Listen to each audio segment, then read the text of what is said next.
After a chaotic Austrian Grand Prix which saw George Russell in the Mercedes take victory after the two leaders came together, F1 is moving to Silverstone for the British Grand Prix, which is the final race of the triple header, which means that once again it is time for my preview and predictions. This is a series where I'll be previewing, and then at the end of the video I'll be giving out my early predictions for the Grand Prix. If you enjoyed the video, then please hit the like button and subscribe for more F1 content. Now, let's get into the video. As usual, I'll be talking about the top 5 teams later on, which is Aston Martin, Mercedes, McLaren, Ferrari and Red Bull, so stick around for that. Yep, F1 is returning to Silverstone and the sport is hotting up as the Austrian Grand Prix delivered another great race between Max Verstappen and Lando Norris. However, it ended in tears as the two drivers came together. And Silverstone should be another race where McLaren and Red Bull go toe-to-toe, as the circuit suits their characteristics perfectly. The Silverstone circuit is a very fast circuit with iconic corners such as Copse, Maggots, Beckett's and Stowe Corner, just to name a few. And the circuit did have a famous coming together in 2021 at Copse. I'm sure we will not see a repeat of that this time though. Due to a general speed of the corners, expect the teams to be running medium to high downforce configuration. The circuit will suit teams that have good high speed downforce and hurt those who don't particularly enjoy changing direction at high speed. I can see Haas having a more tricky weekend as they typically don't enjoy changing direction at very high speed. VCarb though could be in a better position if they've gotten on top of their issues with their most recent upgrades. As I mentioned, the Silverstone circuit is a very high speed circuit where the tyres will take an absolute pounding, at least structurally.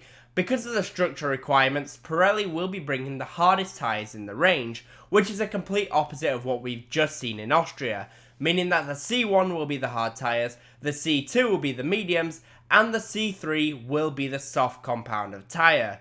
As I mentioned, it's the structure of the tyre that leads to Pirelli bringing the hardest tyres. And this means that actually in the race, we will probably not see the hard tyres be used because the hards don't particularly bite into this circuit very well. And you can see that as last year there was a total of 23 pit stops and the vast majority of drivers did a one stop going from the medium to the soft tyres. A few drivers used hard tyres, but in general it was the medium and softs which were the way to go. And I expect that that will be the case once again this year. Overtaking at Silverstone is not that easy due to the lack of heavy braking zones, but it is very much possible still, and last year there was a total of 26 on-track overtakes. To help with overtaking, the Silverstone circuit features 2 DRS zones. The first DRS zone is down the Wellington Straight heading into Brooklands, and then the second DRS zone is on the exit of the Maggots, Beckett's and Chapel section heading down the Hangar Straight into Stowe Corner. Most of the overtakes will either take place heading into Stowe Corner or on the exit of Stowe heading into Club Corner. Last year the pole position lap time was a 1:26.720 and that was set by Max Verstappen in the Red Bull. During that lap he reached a top speed of 328 km/h. And during the Grand Prix itself the fastest lap in the race was also set by Max Verstappen and that time was a 1:30.275. During this year's Grand Prix, with the battle heating up at the front, then I expect that both of these times will be beaten during the weekend. If, of course, it is dry. I just want to say that if you are enjoying the video so far, then I would really appreciate it if you hit the like button and subscribe for more F1 content. Now though, let's get back to the video and let's talk about the top 5 teams, starting with Aston Martin. For Aston Martin, it was another disastrous weekend as they were just slow, and frankly it was an embarrassing race for them as they continue to fall back in the pack. Lance Stroll beat Fernando Alonso, but even still Stroll was only 13th and Alonso was way down in 18th place. And he ran into the back of Zhou Guanyu during the race, which for him was a bit embarrassing. Going into Silverstone, I anticipate it will be another tricky weekend for them in the midfield, and I don't think that they will be the strongest midfield team, as I do expect VCarb to spring a bit of a surprise and be decent. Alpine might also be in the mix as they have seemingly gotten on top of their early season woes. For Mercedes, it was victory for George Russell, as he did all he needed in order to secure the victory by being in the right place at the right time. Some will say he didn't deserve it, but ultimately he was a driver who kept his nose clean out of the top 3, and he picked up the scraps that were left behind. Teammate Lewis Hamilton had a bit of a tricky race with some floor damage, and he had to let Sainz pass early on, and then he made a mistake when he was trying to enter the pits. At Silverstone, I expect that it will be another very strong race for Mercedes. In 2022 and 2023, this was one of the circuits where we saw them pretty much at their best, and I expect that will be the case again. The circuit is one that plays nicely to their strengths, which is when the car is at high speed, and the surface is typically very smooth. With this in mind, I expect that we might see 3 teams at the front fighting for victory: Mercedes, McLaren and Red Bull. With Russell taking a win and Hamilton looking like he's found some form once again, Mercedes look like they're finally starting to get involved in this championship. The question is though, can they reach the top 3 teams, or is it a little bit too late? Personally, I don't think it's too late, and I do think we can see Mercedes getting in the mix a lot more often, and it is still possible that they end up in 3rd or 2nd in the Constructors' Championship. For McLaren, it was a win that slipped away as the battle between Lando Norris and Max Verstappen intensified and has been taken to a new level. At least we can now stop saying how Lando doesn't bother fighting Verstappen.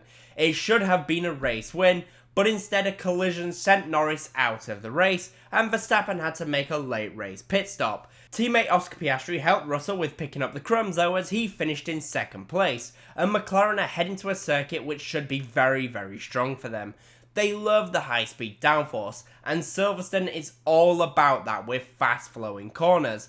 I expect that it will be another very strong race for them, and I can see Lando Norris fighting at the front once again. Oscar Piastri is still a little bit behind when it comes to race pace.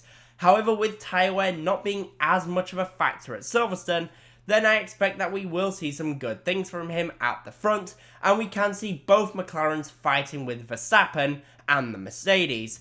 They are now only 23 points behind Ferrari in the Constructors' Championship, and with a couple of more races with this pace, they will be moving up to 2nd in the Constructors in no time at all.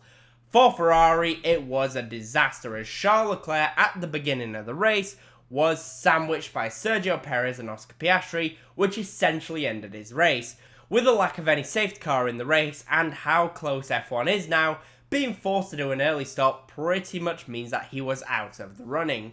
Teammate Carlos Sainz had a much better race, but still the race pace of the Ferrari was lacking and they dropped to being the 4th fastest car once again. And at Silverstone, I can see them being the 4th fastest car, especially in qualifying. In the race they could be closer, however with the lack of any real tyre wear, then they will not be able to maximise the main strength of the car. With the lack of slow speed corners as well, their other strength will not be utilised. I can see them fighting with one of the McLarens or one of the Mercedes, provided they are lacking some pace.